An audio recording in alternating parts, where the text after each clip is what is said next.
The engine of Leo's beat-up moped coughed, sputtered, and died with a final, pathetic wheeze. He kicked the stand down in the alley behind the 7-Eleven, the smell of stale dumpster and regret filling his nostrils. Another night. Another failed attempt to find a closing time discount on bread. That wasn't rock hard. At 16, Leo was the man of the house, a title that felt less like an honor and more like a life sentence of quiet desperation. His mother, worn thin from 2 back-to-back nursing shifts, was probably asleep on the couch again, a textbook open on her chest. A sharp crackle of ozone, entirely out of place, made the hair on his arms stand up. Then a streak of silver-green light tore across the sky. Not like a shooting star, but like a falling elevator. It ended with a muffled crunch from the woods that bordered the town's industrial park. Curiosity, a luxury he could rarely afford, got the better of him. Abandoning the moped, he vaulted the chain-link fence and ran toward the impact site. He found her in a small, smoldering crater. She was curled around pronounced, graceful swell in her abdomen, her skin the color of moonlight on pearl. Her hair wasn't hair at all, but fine silken filaments that shifted through shades of silver and blue. She was wearing a simple, torn tunic of a material he couldn't identify. When her eyes fluttered open, they were the color of molten amber, wide with pain and fear. "Please," she whispered, her voice like wind chimes. "They are coming. For me. For my child." Leo didn't hesitate. He saw a mother protecting her baby. It was a look he recognized, a ferocity he saw in his own mom's eyes when the bills piled up. He didn't see an alien. He saw a person in trouble.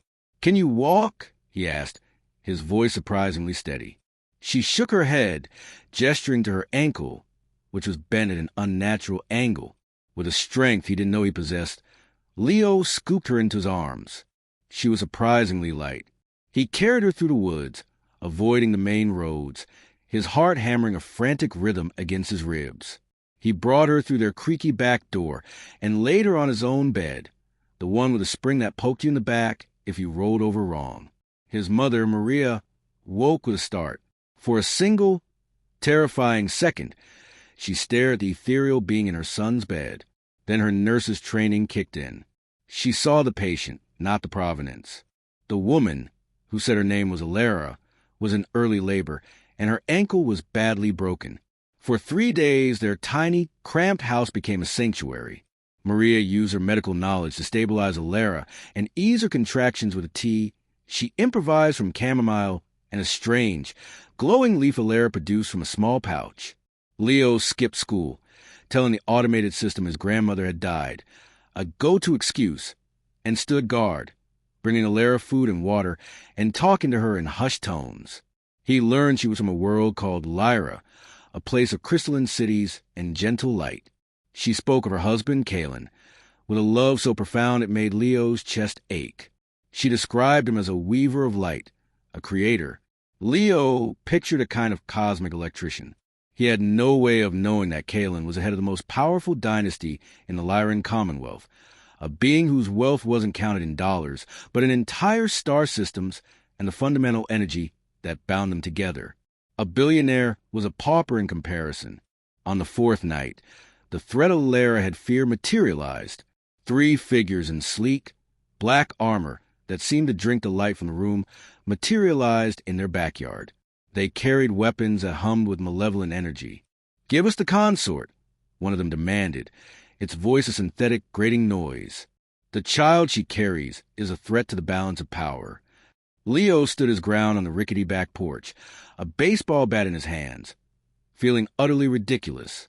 Maria stood behind him, a cast-iron skillet held like a war hammer. They were prepared to defend their guest to the death. But before the armored figures could take a step, the very air in the backyard began to shimmer. The world folded, and a man stepped out of the light. He was tall, with an aura of immense, calm power. His eyes, the same molten amber as Alara's, scanned the scene and settled on the black-armored soldiers. He didn't raise a weapon. He simply gestured. The soldiers and their terrifying weapons dissolved into motes of light, which then winked out existence. This was Kalen. He strode into the house, his regal composure shattering the moment he saw Alara on the narrow bed. He fell to his knees, pressing his forehead to hers, his shoulders shaking with relief. The love between them was a physical force, warming the entire shabby room. He turned to Leo and Maria, his gaze filled with gratitude so immense it was humbling. "You saved my heart and the future of my house," Kalen said, his voice resonating with a depth that felt ancient. "Name your reward. Anything within my power to give is yours." Maria, ever practical, started to say, "The mortgage," but Leo interrupted her. "We don't want a reward," Leo said, his voice firm. He looked at the pure, unadulterated love between Kalen and Alara. "We did what anyone should do." Kalen studied him, a faint, approving smile on his lips. "A currency rarer than any I possess. Integrity." He looked around the cramped, worn-out house, at the water stain on the ceiling, the frayed carpet. But a king does not leave a debt unpaid, and a father does not let the protectors of his family struggle. A week after Kalen and a now stable Alara departed in a ship of light that healed the scar in the woods, a thick, official-looking envelope arrived. Inside was a paid-in-full deed to the house and a full, 4-year scholarship to any university in the world for Leo. But that was just the beginning. The small print meant to appease human bureaucracy. The true change was more subtle, more profound. Maria found a new, fully funded research grant landed on her lap, allowing her to pursue her dream of developing new community health protocols. The old, broken-down community center was suddenly the recipient of a massive, anonymous donation, enough to rebuild it completely and fund its programs for decades. And for Leo, the boy who had felt the weight of the world on his shoulders, the greatest gift was one he couldn't see.